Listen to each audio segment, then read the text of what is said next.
UNTV live, हम हैं आपकी आवाज।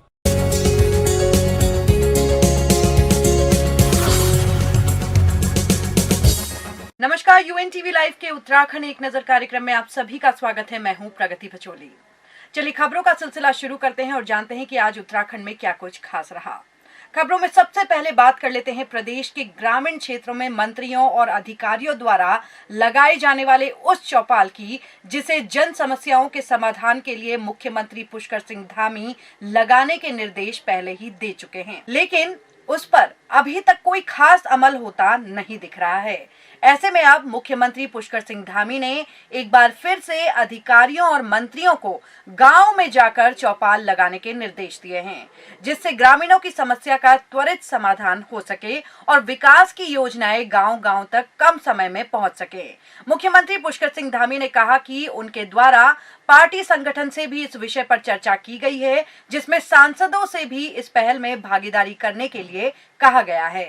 अभी हम लोगों ने ये 25 दिसंबर से ये चौपाल का कार्यक्रम और ग्राम सभा स्तर पर जाकर संवाद के कार्यक्रम प्रारंभ किए हैं और कार्यक्रम क्रियान्वयन विभाग अब ठीक से इसकी रूपरेखा बना रहा है। सचिवगण भी और माननीय मंत्रीगण भी, हमारे सभी जनप्रतिनिधिगण और माननीय सांसदों से भी हमने अनुरोध किया है कि वह भी जो हमारे संगठन की योजना है उस योजना के अनुरूप अपना समय देकर सभी लोग जाएंगे और मिलजुल कर सभी संवाद करके लोगों के बीच में से जो सुझाव आएंगे और जिन पर काम करना है, जहां पर ज़रूरत है, उस ज़रूरत के अनुरूप सबकी बातें जब आ जाएंगी तो उस पर काम होगा। खबरों में बात कर लेते हैं बेलगाम खनन माफियाओं की। हाल ही में देहरादून के चैतनवाला में अवैध खनन सामग्री ले जाने से रोकने के दौरान ट्रैक्टर ट्रॉली वाले ने पुलिस कांस्टेबल पर ही ट्रैक्टर ट्रॉली चला दी, जिसमें कांस्टेबल गंभीर रूप से घायल हो गया। इस पूरे प्रकरण में पुलिस ने 4 सगे भाइयों पर मुकदमा दर्ज किया है, लेकिन अभी तक भी इन चारों की गिरफ्तारी नहीं हुई है, जिसे देखते हुए मुख्यमंत्री पुष्कर सिंह धामी ने डीजीपी उत्तराखंड अशोक कुमार को तलब करते हुए जल्द से जल्द आरोपियों की गिरफ्तारी के निर्देश दिए हैं। वहीं इस पूरे प्रकरण में सीएम धामी से मिले निर्देश के बाद डीजीपी उत्तराखंड ने वांछित चारों अभियुक्तों को तत्काल गिरफ्तार करने और उन पर इनाम घोषित करने के वरिष्ठ पुलिस अधीक्षक देहरादून को निर्देश दिए हैं। साथ ही घटना की निष्पक्ष जांच के लिए कैंट थाना प्रभारी को हटाते हुए जांच एसपी क्राइम को सौंप दी गई है। इस पूरे प्रकरण में ये जनतन वाला कोई जगह पड़ता है यहाँ पर गढ़ीगंज थाना क्षेत्र के अंदर, तो वहाँ पर ये घटना बताया जा रहा है।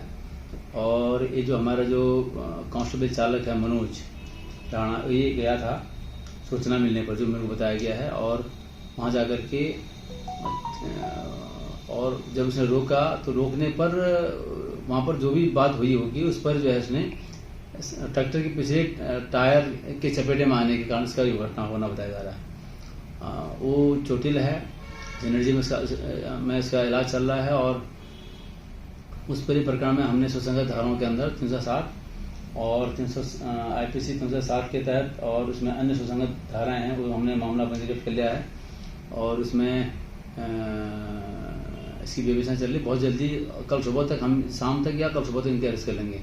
जो कल घटना हुई है और उस घटना की मैंने पूरी जानकारी तलब की है और साथ में सख्त निर्देश भी दिए हैं कि जो भी इसमें लिप्त हैं या जो भी इस पूरे जो घटनाक्रम हुआ है उसमें जिनकी संलिप्तता पाई जाए उनके खिलाफ कठोर कार्रवाई हो दोनों तरफ से। अगर कहीं पर विभाग के भी कोई लोग अगर उसमें इन्वॉल्व है तो उनको भी कठोर कार्रवाई। दिल्ली के उप मुख्यमंत्री मनीष सिसोदिया की गिरफ्तारी के बाद उत्तराखंड की सियासत भी गर्मा गई है। इसी के तहत आज राजधानी देहरादून में आम आदमी पार्टी के सैकड़ों कार्यकर्ताओं ने बीजेपी मुख्यालय का घेराव किया।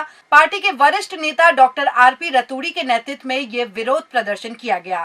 डॉक्टर आरपी रतूड़ी का आरोप है कि मोदी सरकार दिल्ली में हो रहे ऐतिहासिक कार्यों से डर गई है और बदले की भावना से कार्रवाई कर जबरन मनीष सिसोदिया की गिरफ्तारी की गई है।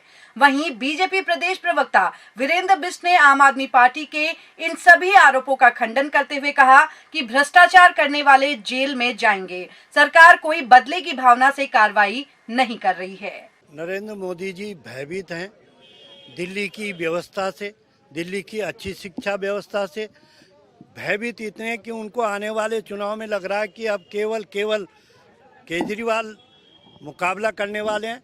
तो अब केवल जब 500 कर्मचारी और अधिकारी लगाए गए थे साल भर से, और ना ही सिसोदिया जी का नाम चार्जशीट में है, ना ही अपराध की श्रेणी में है, तो आपने उनको अरेस्टिंग क्यों किया? केवल बंदे की भावना से अगर आप इस तरह का काम करेंगे तो आम आदमी पार्टी का कार्यकर्ता नरेंद्र मोदी की और भाजपा की ईंट से ईंट बजाने का काम करेगा। देश देख रहा है और आज आम आदमी पार्टी भ्रष्टाचारी पार्टी बन गई है।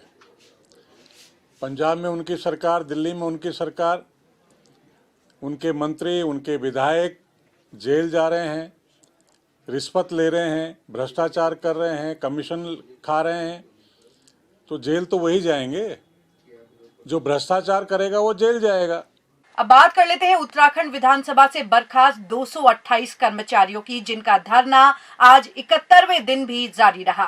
वहीं आज बर्खास्त कार्मिकों के साथ एक बर्खास्त कर्मचारी के पिता 69 वर्षीय जीत सिंह धानक भी धरने पर बैठ गए और उन्होंने 24 घंटे की भूख हड़ताल शुरू कर दी। बता दें कि 69 वर्षीय जीत सिंह धानक स्वतंत्रता संग्राम सेनानी परिवार से ताल्लुक रखते हैं।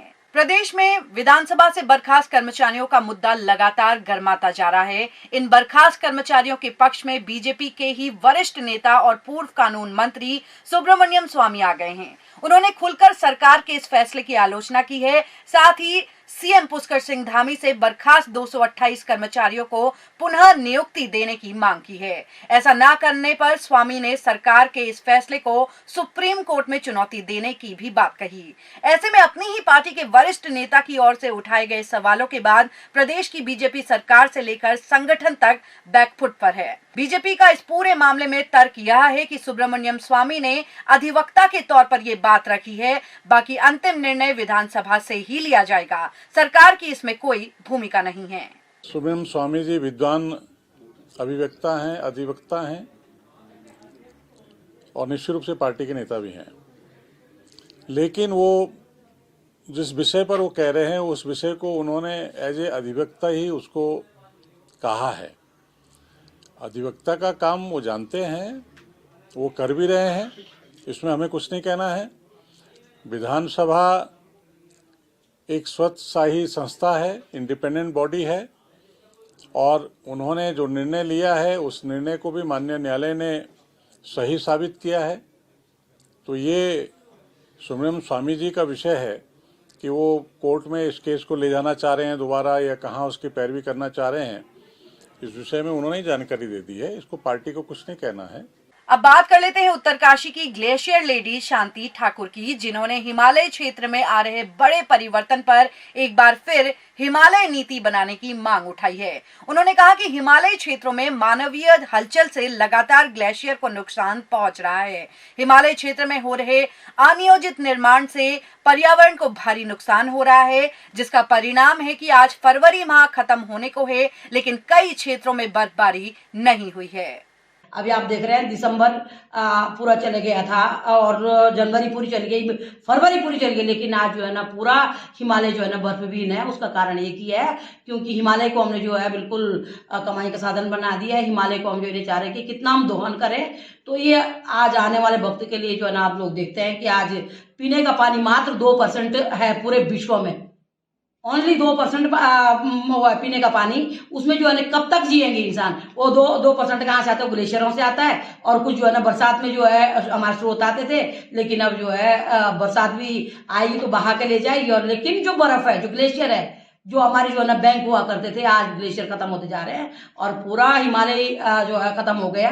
तो इसके लिए जो है ना एक ही मेरी सरकारों से मांग है कि भाई हमारे हिमालय नीति हमको बनाने पड़ेगी ग्लेशियरों को संरक्षण करने के लिए, हिमालय को संरक्षण करने के लिए। और सरकार से मैं बार बार ये कह रही हूँ।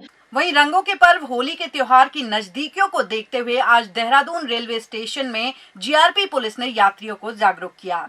इस दौरान रेलवे स्टेशन पर अभियान चलाकर जीआरपी पुलिस ने ट्रेन के अंदर चेकिंग की। साथ ही यात्रियों को जागरूक करते हुए पुलिस ने गौरा शक्ति ऐप की जानकारी भी दी। जीआरपी के थानाध्यक्ष टीएस राणा का कहना था कि होली के दौरान यात्रियों की संख्या में काफी इजाफा हो जाता है, जिसे देखते हुए यह जागरूकता अभियान चलाया जा रहा है।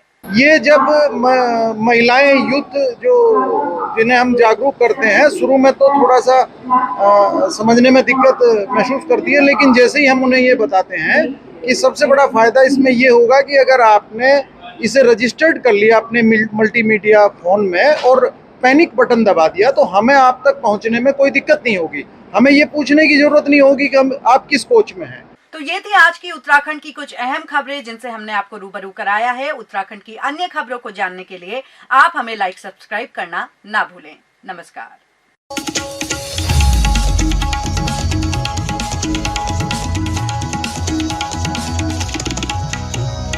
UNTV लाइव, हम हैं आपकी आवाज।